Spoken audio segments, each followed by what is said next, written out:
Iran और America के बीच जंग को लेकर बना तनाव भले ही कुछ कम हुआ है, लेकिन खतरा अभी टला नहीं है। प्रेसिडेंट ट्रंप ने कहा है कि ईरान के किसी भी प्रदर्शनकारी पर कार्रवाई हुई तो अमेरिका कुछ बड़ा कर देगा। वहीं इमाम खामने ने भी साफ कह दिया है कि जिन लोगों ने हिंसक प्रदर्शन किया है, हथियार उठाए हैं, उन पर सख्त कार्रवाई होगी। ईरान की जिस स्पिरिचुअल सिटी कुंभ में सबसे ज्यादा हिंसक प्रदर्शन हुए थे, वहाँ ताज़ा हालात क्या है? क्या ईरान में फिर कुछ बड़ा हो सकता है? ईरान की तैयारी ग्राउंड पर क्या नजर आ रही है? क्या ईरान में अब सब कुछ कंट्रोल में आ गया है? ईरान और अमेरिका के बीच जंग को लेकर बना तनाव भले ही कुछ कम हुआ है, लेकिन खतरा अभी टला नहीं है। प्रेसिडेंट ट्रंप ने चेतावनी दी है कि ईरान के किसी भी प्रदर्शनकारी पर कार्रवाई हुई तो अमेरिका कड़ा कदम उठाएगा, जबकि इमाम खामनेई ने हिंसक प्रदर्शनकारियों पर सख्त कार्रवाई की बात कही है। उनमें वर्तमान स्थिति पूरी तरह सामान्य नजर आ रही है। पार्कों में लोग अपने परिवारों के साथ घूम रहे हैं और जनजीवन पटरी पर है। हाल ही में तेहरान सहित पूरे ईरान में लाखों लोगों ने इस्लामी हुकूमत और देश की संप्रभुता के समर्थन में रैलियां निकाली। रैलियों में लोगों ने आर्थिक समस्याओं को स्वीकारते हुए भी अमेरिका और इसराइल का विरोध किया। ईरान में महंगाई और करीब 40% की मुद्रास्फीति एक बड़ी चुनौती है, जो मुख्य रूप से पश्चिमी प्रतिबंधों के कारण है। इससे निपटने के लिए सरकार भारी सब्सिडी दे रही है। जैसे ईरान में पेट्रोल की कीमत ₹1 प्रति लीटर है, जबकि इसकी लागत ₹40 के करीब है।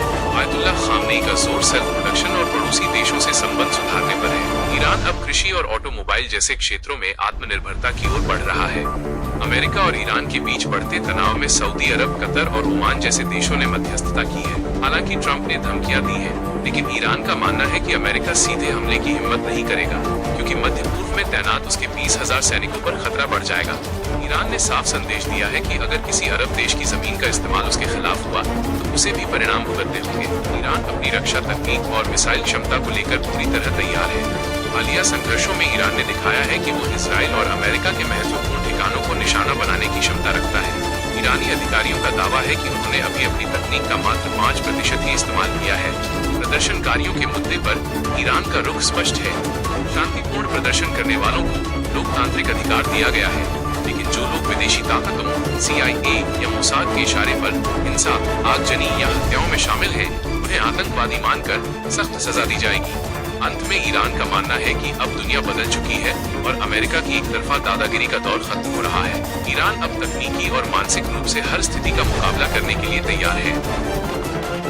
अमेरिका और ईरान के बीच युद्ध की सुगबुगाहट 15 जनवरी 2026 की रात को अपने चरम पर थी, जिसे वॉशिंगटन में पेंटागन वीजा इंडेक्स की बढ़ती हलचल से महसूस किया गया। डोनाल्ड ट्रंप की मदद रास्ते में है वाली चेतावनी के बाद पेंटागन में ईरान के 52 ठिकानों पर हमले की रणनीति तैयार थी, लेकिन अंतिम क्षणों में बेंजामिन नेतन्याहू के एक फोन कॉल ने खेल पलट दिया। इजराइल ने अपनी फौजी तैयारी और मिसाइलों के दोबारा भंडारण रीफिलिंग के लिए समय मांगते हुए अमेरिका से हमला टालने का अनुरोध किया, क्योंकि उसे डर था कि ईरान का पहला पलटवार इजरायली शहरों पर होगा। इसके अलावा सऊदी अरब, कतर और मिस्र जैसे अरब देशों द्वारा अपने हवाई क्षेत्र के इस्तेमाल की अनुमति न देने और अमेरिकी युद्धपोत USS अब्राहम लिंकन की घटनास्थल से दूरी ने व्हाइट हाउस को कदम पीछे खींचने पर मजबूर कर दिया। वर्तमान में युद्ध भले ही टल गया हो, लेकिन इसे तूफान से पहले की खामोशी माना जा रहा है। चीन और रूस पर्दे के पीछे से ईरान की तकनीकी और कूटनीतिक मदद कर रहे हैं, जिससे अमेरिका की राह और मुश्किल हो गई है। ट्रंप अब मिसाइलों की जगह आर्थिक प्रतिबंधों और 25% टैक्स के जरिए ईरान को घेरने की कोशिश कर रहे हैं। हालांकि खाड़ी क्षेत्र में अमेरिकी सैन्य हलचल और विमानवाहक पोतों की आवाजाही ये संकेत देती है कि खतरा अभी टला नहीं है। यदि ये तनाव भविष्य में बढ़ता है तो तेल की कीमतों में उछाल और वैश्विक अस्थिरता के कारण भारत समेत पूरी दुनिया के लिए आर्थिक संकट पैदा हो सकता है। फिलहाल दुनिया की नजरें इस बात पर टिकी है कि क्या बातचीत से समाधान निकलेगा या अमेरिकी सैन्य पोतों के सही स्थिति में पहुंचते ही जंग का नया अध्याय शुरू होगा। ऐसी ही ताज़ा और अनसुनी खबरों के लिए अननोन न्यूज अपडेट चैनल को सब्सक्राइब करना